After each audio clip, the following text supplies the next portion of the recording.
안녕하세요. 정교화 인문학 최정훈 교수입니다. 오늘은 제목을 극과 극의 만남의 기로 이렇게 표현했습니다. 2074강에는 유리과목 해갖고 그 주제가 우리가 이제 하나님의 말씀을 자유케 해야 되는데 교회의 형식주의라든가 여러 가지 우리의 부족함으로 말씀이 자유케 되지 못한다. 오늘은 그 맥락에서 극과 극의 만남, 오늘 우리 강의 내용을 통해서 여러분 알겠지만 특별히 사상적 극과 극의 만남이죠. 그 맥락에서 하나님의 말씀, 진리가 어떤 상황에 놓이는가라는 것을 말씀드리고자 합니다. 죽은 시인의 사회라고 유명한 영화죠. 꽤 오래된 영화예요. 근데 이 키팅 선생이 학교 기준에 맞지 않는 방식으로 아주 획기적으로 수업을 진행하죠. 그러면서 이제 이 선생이 자기를 캡틴이라 불러라. 그러면서 너의 인생은 너의 인생이기 때문에 너가 너의 인생을 특별하게 만들라라는 식으로 이제 그래서 이제까지 내려오는 시, 포에죠, 포엠에 대한 이해를 강의하다가 갑자기 그건 쓰레기 같다. 그러면서 그 교과서를 찢어버리고 아주 굉장히 어떻게 표현할까요? 좋게 말하면 획기적이고 창의적인 교수법이고 또 학교 입장에서 보면 웬 이상한 선생이 들어와서 한다. 그런 맥락에서 영화가 굉장히 이렇게 재밌어요. 그러던 중에 닐이라는 학생이 나와요. 근데 아버지가 굉장히 엄격하고 부자고 또 하버드 의대에 이제 들어갔어요. 근데 우연히 셰익스피어의 작품을 읽다가 본인이 한여름밤의 꿈이라는 것에 연극의 주연을 맡으면서 자신 속에 있는 어떠한 연극의 탤런트를 이제 눈이 뜨는 거죠. 그걸 알게 된 그 아버지가 하버드 대학을 나와서 의사가 되라는 거 강압. 그 미국 사람들도 좀 우리 속된 말로 뼈대 있는 집안, 부자 집안은 이런 게 한국보다 더 강합니다. 오히려 더 안 무너집니다. 그런 어떤 전통이. 그러니까 굉장히 고민하다가 자살을 해버려요. 이 닐이라는 학생이. 근데 영화가 가르치는 중요한 메시지, 이건 제가 이제 뽑아봤어요. 그건 뭐냐면 이제껏 전통과 사회적인 관습에 의해서 눈에 보이지 않는 게 강요에 눌려 있다는 거죠. 근데 그 학교라는 울타리 시스템에 갇혀 있어서 자신의 개성과 자신이 하고 싶은 것을 못하고 부모라든가 그런 사회적인 시스템 안에서 자기의 세계를 발견 못하는 것을 뚫고 나와라. 그 좋은 의미죠. 사회, 간수, 문화에 대한 개성, 독창성의 죽음을 지적하는 거예요. 사회, 문화 울타리 안에서 삶의 본질, 인간성의 죽음을 이렇게 폭로하는 아주 잘된 영화상도 많이 봤죠. 근데 이제 제 의견은 이거예요. 닐 학생의 비극적인 선택, 자살한 거예요. 제가 이렇게 제목을 달아봤어요. 제3의 길은 없는가? Either or both. 닐은 꼭 자살이라고 하는 극단적인 선택만을 했어야 됐는가? 다르게 말하면 극단적인 선택이 진정한 문제 해결이었을까? 또 그 다음에 거꾸로 이렇게 질문해봐요. 학교라는 울타리는 다 잘못되었는가? 그리고 닐의 아버지의 말이 굉장히 강압적이지만 부모로서 그렇게 그 길을 가는 게 꼭 다 잘못되었는가라는 거예요. 처음에 말씀드린 대로 이 시대의 특성은요, 극과 극의 사상적 대립입니다. 자, 예를 들면 동성애 설명 필요 없죠. 인권의 이름으로 그건 선하다고 주장합니다. 인권과 성의 자율성, 개인의 선택이기 때문에 그거는 선한 거라. 근데 우리 성서적 관점에서 악이라고 하거든요. 근데 이게 왜 중요하냐면요. 이전에도 동성애 있었지만, 자, 이제 조금 더 나가면 이제 분명해집니다. 성에 대한 정체성, 인간의 정체성의 존재적 위기예요, 이거는. 기독교인의 입장에서 볼 때. 또 도덕성이 파괴되는 위기예요. 남성, 여성, 가정이 위기가 오는 거죠. 무슨 위기냐면 이전 시대에 이런 거 없었어요. 패러다임의 위기예요. 또 상대주의, 절대주의, 포스모던 사상과 성서적 사상. 이것도요. 21세기에 들어서서 오는 위기예요. 뭐냐? 절대성이 없다는 것은 진리가 없어지는 거예요. 진리가 상대화되는 거야. 그 뭐냐? 근본이 무너지는 위기예요. 근데 이런 위기가 이 시대에 이제 시작된 거예요. 그 다음에 해체주의, 보편주의, 후기 구조주의, 구조주의 좀 어려운데 좀 이따 오늘 요거 설명이 나올 겁니다. 주관주의, 객관주의. 이건 뭐냐면 해체주의는 뭐냐면 말 그대로 다 해체하자는 거예요. 네. 자유의 이름으로. 그러니까 자유의 이름으로 다 해체하면 혼돈이 오는 거죠. 또 해체의 이름으로 위계 질서가 다 무너진 거예요. 다 무너졌잖아요.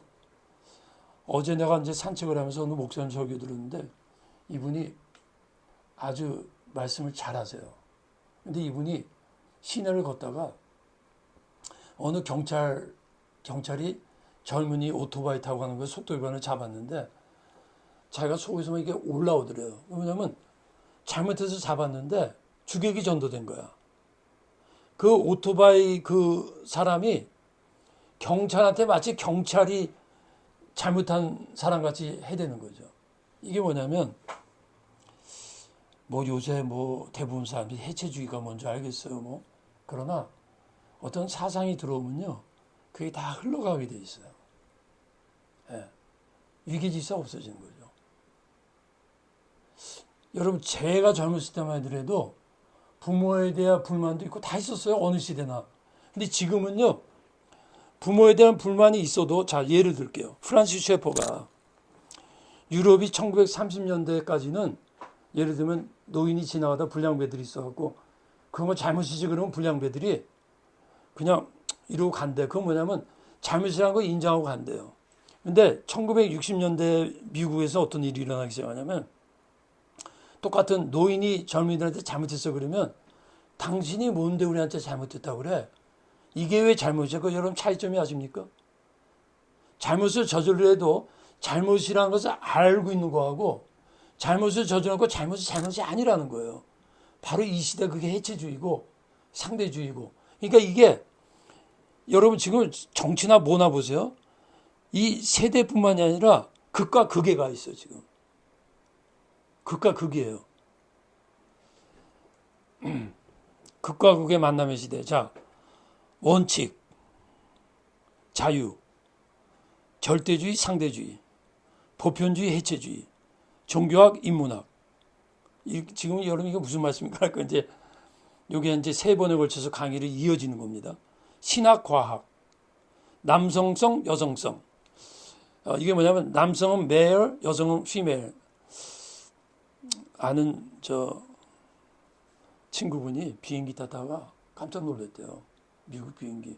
이전에는 비행기 안에서 써내는 거 보면 메일, 피메일 쓰는데 지금 이렇게 4개가 있대요. 메일, 피메일, 그 다음에 unspecified, 그 다음에 근데 그게 뭐냐면 남자도 아니고 여자도 아니고 나는 아직 결정되지 않았어. 그리고 하나는 아직 난 밝혀지지 않았어. 그게 정식으로 비행기 안에서 체크하는 걸로 나온 거죠. 자, 남성과 여성은 있는데 남성성과 여성성이 좀 많이 바뀌었어요. 남성이 뭐냐? 옛날같이 남성 나가서 일을 하고 여자가 집에서 설거지하고 남편 부하고 애들 봐주는 거 그런 것이 이제 바뀌었다는 거예요. 이제는. AI와 일반지능. 제가 이번에 로잔대에 갔었는데 그 오후에 3시간씩 그룹 토의가 있어요. 근데 내가 5일 동안 트랜스 휴머니즘을 제가 들었어요. 와, 이게 인공지능과 이제 인간이 좀 이따 또 나오겠지만 이게 지금 이제 올라왔잖아요. 그러면 인간적 기계냐 기계적 인간이냐 이렇게 이 시대가 지금 이런 시대에 살고 있다는 걸 좀 말씀드립니다. 자, 절대주의와 상대주의 갈등, 구조주의와 후기 구조주의, 기독교 사상과 포스모던 사상, 객관적 진리와 주관적 진리, 진리의 보편성, 진리의 성. 여러분 이게 굉장히 개념적인 말 같죠. 이게 지금 있는 거 그대로 제가 그냥 단어로 만든 거예요. 여러분이 이걸 이렇게 딱 들으신 다음에 뭐 이미 알고 계시죠? 조금 요 개념을 갖고 한번 보세요. 세상이 어떻게 돌아나. 딱 이거예요. 이제도 말씀했지만 대안학교 교수님이 중학교에서 요새 이렇게 가르친대요. 모든 것은 네가 선택하는 거야. 그게 어디 속할 것 같아? 주관적 진리라는 거예요. 도덕이나 뭐나 성문제나 이제는 네가 알아서 선택하는 거라는 거지. 그러면 그 학생이 알아서 선택할 때 자기 나름대로 기준이 있어야 되는 거잖아요. 근데 그 기준은 뭐예요? 우리로 말하면 하나님의 말씀, 그 다시 말하면 뭐예요? 그게 절대적 진리라고. 근데 그거 없어. 그런 거 없어. 근데 네가 알아서 선택. 그게 뭐예요? 혼돈이 오는 거죠. 자, 고정적, 과정적. 프로세스 티올로지라는 게 뭐냐면 하나님도 그렇고 모든 것은 과정 변한다는 거예요. 근데 고정적인 건 뭐냐면 그 밑에 있죠. 불변성. 변화성. 불변하는 게 있고 변하는 게 있고. 있죠. 근데 이제 포스트 모던이 뭐냐면 불변하는 건 없다는 거예요. 그건 없다. 또 고정적인 건 없다는 거예요. 종교적 진리, 인문학적 진리. 요건 제가 오늘 이제 몇 강의 쭉 나가서 이제 진행하면서 시작합니다.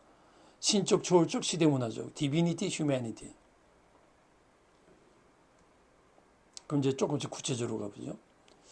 크게 말하면 이 시대는 절대주의와 상대주의. 근데 그 비율로 말하면 절대주의를 믿는 사람은 10% 될까? 그 상대주의가 이미 휩쓸고 있죠. 근데 이 절대주의와 상대주의라는 것 자체가 그냥 상대주의야 그게 아니고 상대주의를 배출했다고 할까? 상대주의가 나온 어떠한 그 사상적 배경이 있어요. 그것도 또 하나의 사실은 그게 크게 말하면 구조주의라는 거고 다른 하나는 후기구조주의라는 거예요. 여러분 이번에 상식적으로 한번 들어보시면 우리가 저는 주로 이제 어떤 구체적인 막 이런 것보다도 현재 일어나는 것이 사상적 배경의 틀이 어딘가를 이제 보여주고 싶은 겁니다. 자, 구조주의 사상의 특성은 뭐냐?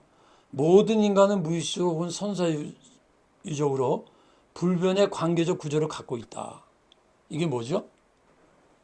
이게 뭐에 속할 거예요? 이런 거예요. 불변성, 고정성, 종교적 진리라는 것을 표현하죠.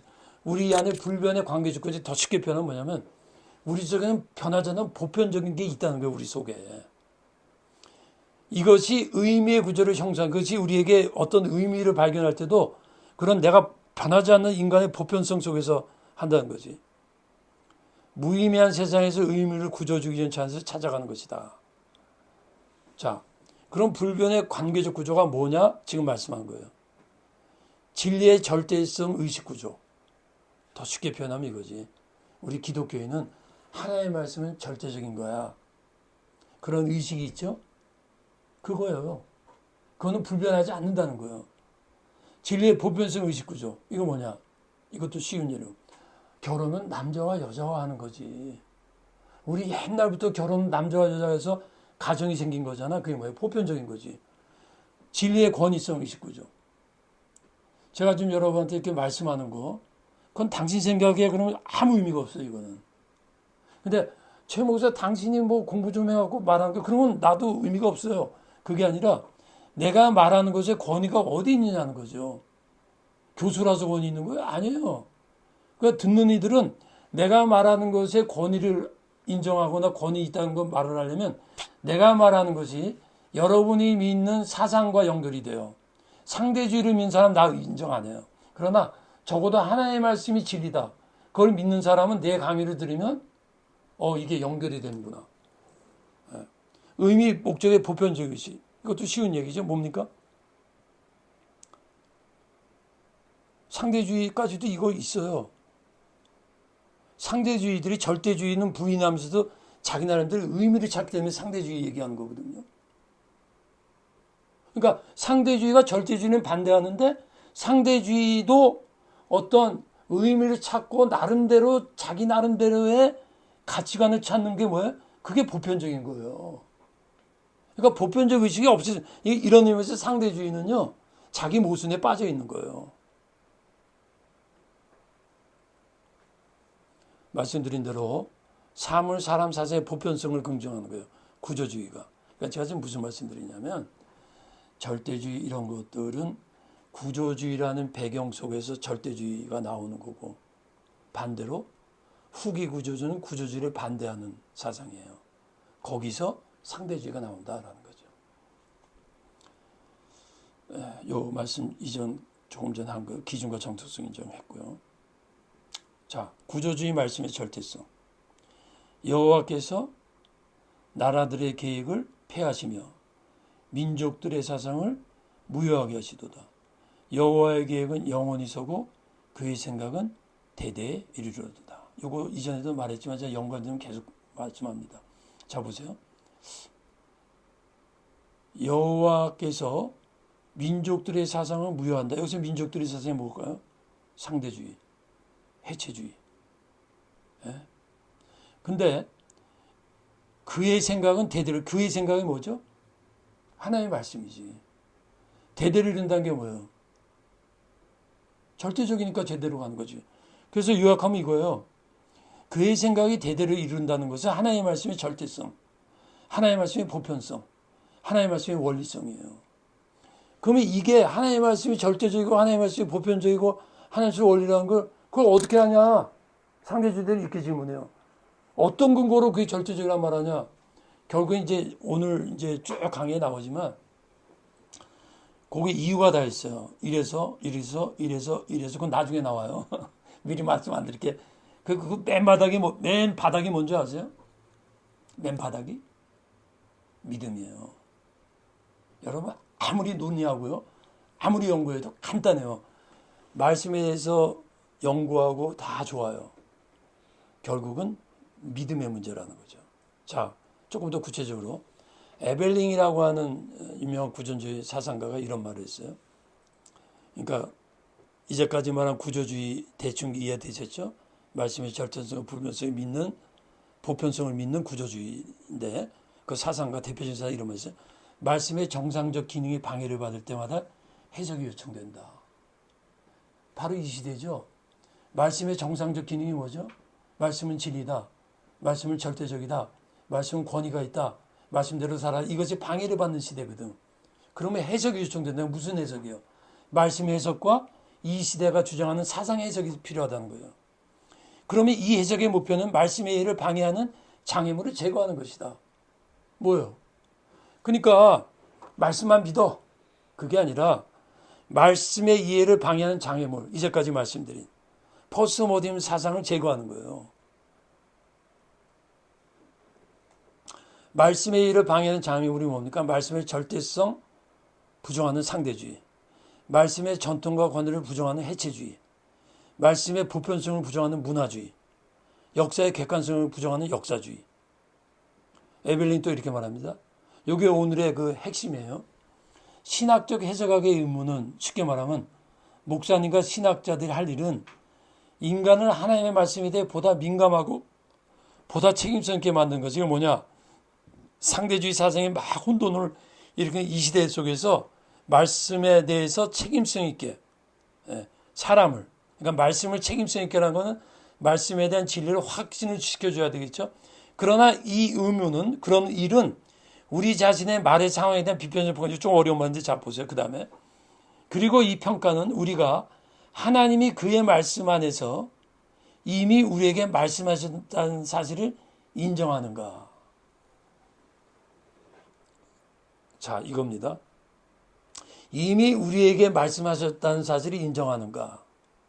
자, 하나님이 말씀하셨다는 거 인정해요? 인정해요? 근데 그거를 평가하라는 거야. 하나님 나에게 말씀하셨다는 거를 아는데 말씀한 거를 평가하라는 거예요. 그게 무슨 의미일까요? 나에게 말씀하셨어. 나 설교 들어. 성경 공부해. 근데 이분은 뭐라고 하냐면 그걸 평가라는 거야. 그게 뭐야? 말씀 받은 자에 대한 평가야. 말씀 받은 자에 대한 평가? 그게 무슨 말이지? 그건 뭐냐면 말씀을 받은 주체, 그러니까 말씀 받았단 말이야. 평가, 그건 뭐냐면 말씀을 받은 자의 말씀의 인식에 대한 평가라는 거야. 이런 거야. 내가 지금 강의를 했어요. 들었어. 말씀 받았어. 그러면 여러분의 강의를 인식하잖아. 배웠잖아. 그거에 대한 평가야. 예수님이 씨앗의 비유 말씀하셨죠. 어떤 건 길가에 떨어지고 어떤 건. 자, 보세요. 제 이 강의도 어떤 분들은 그냥 한번 이렇게 들어보고 그리고 그냥 별로 의미가 없네. 그건 길가에 뿌리는 거예요. 물론 그렇다고 해서 내 말씀이 굉장히 질리기 때문에 그런 포인트라는 비유로 말하는 거예요. 어떤 말씀은 듣고 조금 들어갔어. 어떤 사람 깊이 들어갔어. 어떤 사람 열매를 맺어. 여러분 제가 누구를 포커스로 할까요? 마지막 사람이지. 여러분 말씀 받았다고 되는 게 아니고요. 말씀 받은 내가 그 말씀에 대해서 어떤 인식을 갖고 있는가. 월드 컨텐트. 또 하나 그 다음에 뭐가 있냐면 말씀 자체에 대한 평가가 들어야 돼. 네. 말씀 자체에 대한 평가가 이거예요. 제가 지금 강의하잖아요. 여러분들이 속으로 평가하면서 듣는다고. 아, 졸리다. 아, 뭐 저러냐.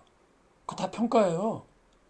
여러분 왜 그런 반응이 나오냐면 졸리다는 반응은 뭐냐면 여러분의 인식 구조 속에서는 이 말씀이 의미가 없게 들리면 그러니까 여러분이 말씀 뭐 내 강의만 말한 게 아니라 어떤 말씀에 대해 자체에 대한 이해와 해석에 따라서 그러니까 어떤 사람 똑같은 교회 가서 설교 말씀 들어도 어떤 사람 뒤에서 오늘 아침에 그 서울의 어떤 목사님이 말하면 다 아는 분인데 이 말하면 안 될 것 같아요. 그분이 젊었을 때 어떻게 했냐면 고등학생, 대학생들 막 거의 강제로 그 수련회 갔는데 앞에 있는 학생들은 막 기도합시다 그랬더니 막 은혜 받고 있는데 자기가 앞자리에 앉았었대요.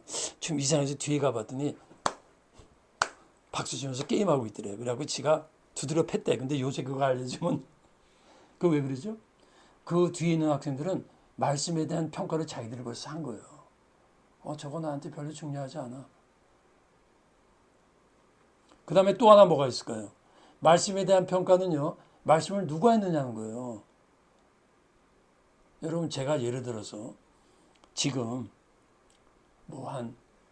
예를 드는 겁니다. 그럴 일도 없지만 수만 명 되는 교회 목회자다. 그래가지고 수만 명이 내 말씀 듣는다고 그런다고 치고 그 다음에 똑같은 강의하죠. 조회수가 엄청나게 많아질 거예요. 무슨 말을 하고 싶으냐면 자 말씀 자체에 대한 해석이 있지만 그 다음에 말씀하신 자에 대한 해석이 필요해요. 그게 누구예요? 하나님이야. 하나님.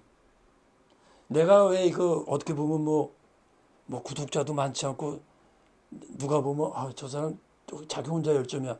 왜 그런 줄 아세요? 그건 여러분이 몰라요. 나는 작고 부족해도 하나님이 주신 나에게 주신 사역이요 사명으로 생각하거든. 그게 뭐예요? 내가 내 강의를 하는 게 아니라 내가 말씀을 읽고 기도하면서 이것은 하나님이 내게 주신 말씀이라는 말씀하신 자에 대한 해석이 들어가기 때문에 내 스스로도 말씀과 내 강의라고 생각 안 하고 이것은 사역이라고 생각하는 거라고. 이게 성경도 똑같아요. 성경을 어떤 사람 집어 던져요. 나는 이제까지요. 저거 공부하다가도 좋은 습관이 뭐냐면 성경책인데 어쩌다가 커보려면 아착으로 내려놔요. 그리고 저는 이제까지 성경책 위에요. 이 책 위에 절대로 이런 거 다른 책 절대로 안 옮겨놔. 그게 무슨 미신이 아니라 말씀에 대한 나의 해석이에요. 그 다음 뭐예요? 그건 신론이에요. 말씀자한테 해석은 성소론이라고. 말씀자에 대한 해석은요. 인간론이에요. 그 다음에 시간이 많이 지났는데 이거를 빨리 끝내겠습니다. 그 다음에는 월드 컨텍스트는 뭐냐면 말씀 받은 자의 상황 비판이야. 예를 들면 우리 제자가 지금 여기 앉아 있는데 이 학생의 상황과 나 상황은 달라요. 나는 1970년도 초에 뜨겁게 은혜를 받았어요. 교회 가서 설교만 들으면 눈물이 너무 흘러가지고 수건 갖고 가고 그랬어요. 이 시대는요. 퍼스먼스에 깔려있는 시대예요. 그러니까 이 시대 속에서 말씀의 은혜 받는 게 훨씬 어려워요. 무슨 말이야? 말씀 받은 자들이 삶의 현장이 뭐냐는 거지. 말씀 받은 자들의 문화적 특성이 뭐냐는 거예요. 그러면 우리는 말씀 받은 자의 문화를 비판해야 돼. 말씀상의 역사성, 사회성, 문화성이 뭔지를 알아야 돼요. 그러니까 말씀을 전했는데 왜 사람들이 안 듣지? 여러분 중국 선교사의 아버지가 허드슨 테일러예요. 그분은 평생 선교하면서 중국에서 몇 명 전도 못했어요. 근데 그분을 선교의 아버지라 그래. 왜? 그 시대 그 상황은 만물들이 닫혀 있었다고. 해체주의, 상대주의 사상을 해부해야 돼요. 또 하나는 해체주의, 상대주의 사상의 배경을 해부해야 돼요. 또 하나는 해체주의 사상가의 배경을 또 해석해야 돼요. 그래서 결론은 모든 이론을 무너뜨리며 하나님을 아는 것을 대적하여 높아진 것을 무너뜨리고 모든 생각을 사로잡아 그리스도에게 복종케 하니 여호와께서 나라를 계획을 세펴하시며 믿으시는 여기까지 하겠습니다. 그래서 지금 이제 구조주의까지 했는데 이 다음 강의는 구조주의를 반대하는 해체주의 상대주의 사상이 뭐냐 여기 있었죠. 그걸 해부해야 돼요. 그 배경을 알아야 돼요. 그리고 그 어떤 사상의 배경이 그 사상가의 개인적인 배경이 또 있어요. 감사합니다.